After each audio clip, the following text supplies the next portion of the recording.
আর আজ পয়লা বৈশাখ উপলক্ষে দিকে দিকে চলছে বাংলা নববর্ষ বরণ। বর্ষবরণকে উপলক্ষে বিশেষ অনুষ্ঠানের আয়োজন করা হয়েছে বিভিন্ন জায়গাতে। এই মুহূর্তে শান্তিনিকেতনের ছবিটা দেখাচ্ছি। শান্তিনিকেতনে সেখানে উপাসনা গৃহে সেখানে বিশেষ বৈদিক মন্ত্রপাঠ এবং রবীন্দ্রসঙ্গীতের মাধ্যমে উপাসনার মধ্যে দিয়ে বাংলার নববর্ষকে স্বাগত জানানো হচ্ছে শান্তিনিকেতনে। এই মুহূর্তে সরাসরি আপনাদেরকে শান্তিনিকেতনে নিয়ে যাব। সেখান থেকে আমাদের সঙ্গে রয়েছেন আমাদের প্রতিনিধি মনা বীরবংশী। মনা, প্রথমেই তোমাকে বাংলা নববর্ষের অনেক অনেক শুভেচ্ছা। মনা, আজকে বাংলা নববর্ষকে স্বাগত জানানোর জন্য বিভিন্ন জায়গায় অনুষ্ঠানের আয়োজন করা হয়েছে। শান্তিনিকেতনে সেখানেও আমরা দেখতে পাচ্ছি যে উপাসনা গৃহে সেখানে উপাসনা চলছে। সরাসরি আমেজটা কি ধরা পড়ছে বাংলা নববর্ষের প্রথম দিনে সেখানে?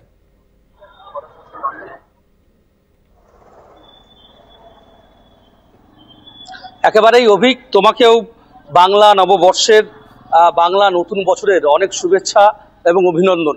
দেখো, অবশ্যই তুমি জানো যে বাংলা যে নতুন বছর, সেই নতুন বছরকে বিশেষ করে শান্তিনিকেতন ও রবীন্দ্রনাথের কর্মভূমি, এই কর্মভূমিতেও কিন্তু এই বাংলা নতুন বছরকে কিন্তু বর্ষবরণ যে অনুষ্ঠান, বিভিন্ন অনুষ্ঠানের মধ্য দিয়ে বাংলা নতুন বছরকে কিন্তু স্বাগত জানাচ্ছে, সেই চিত্রই কিন্তু মূলত উঠে আসছে আমরা শান্তিনিকেতন জুড়ে দেখতে পাচ্ছি।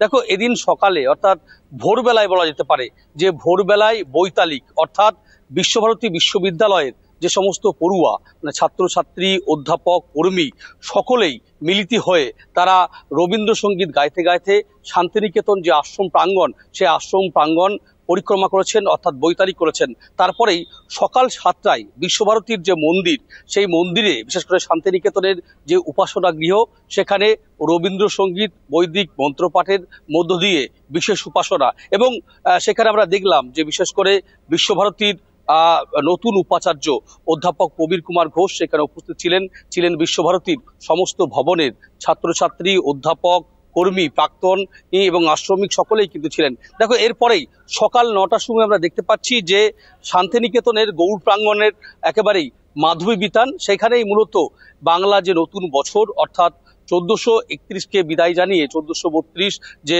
নতুন বছর, সেই নতুন বছরকেই স্বাগত জানাচ্ছেন বর্ষবরণ অনুষ্ঠান সেখানে অনুষ্ঠিত হচ্ছে।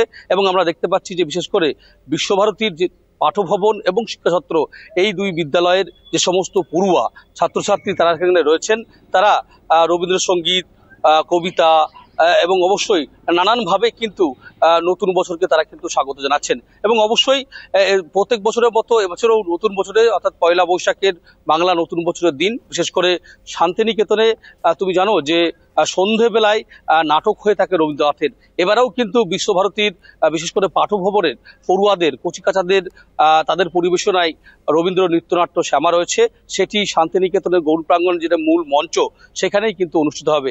এভাবেই দিনভর মূলত নতুন বছর অর্থাৎ বাংলা বছরের নতুন বছরের যে পয়লা বৈশাখ, সেই পয়লা বৈশাখ বছরের স্বাগত জানালো। এবং শান্তিনিকেতন সারাদিন ধরে নানান অনুষ্ঠানের মধ্যে কিন্তু সেই উদযাপন হচ্ছে নতুন বছর, সেটা কিন্তু বলা যেতে পারে। এবং সেই ছবিটাই মূলত রবি ঠাকুরের এই শান্তিনিকেতন, সেই শান্তিনিকেতন জুড়ে বিশ্বভারতী জুড়ে মূলত উঠে আসছে এমন চিত্র, সেটা কিন্তু বলা যেতেই পারে। অভিক, ধন্যবাদ তোমাকে। এতক্ষণ সরাসরি শান্তিনিকেতন থেকে আমাদের সঙ্গে ছিলেন আমাদের প্রতিনিধি মনা বীরবংশী।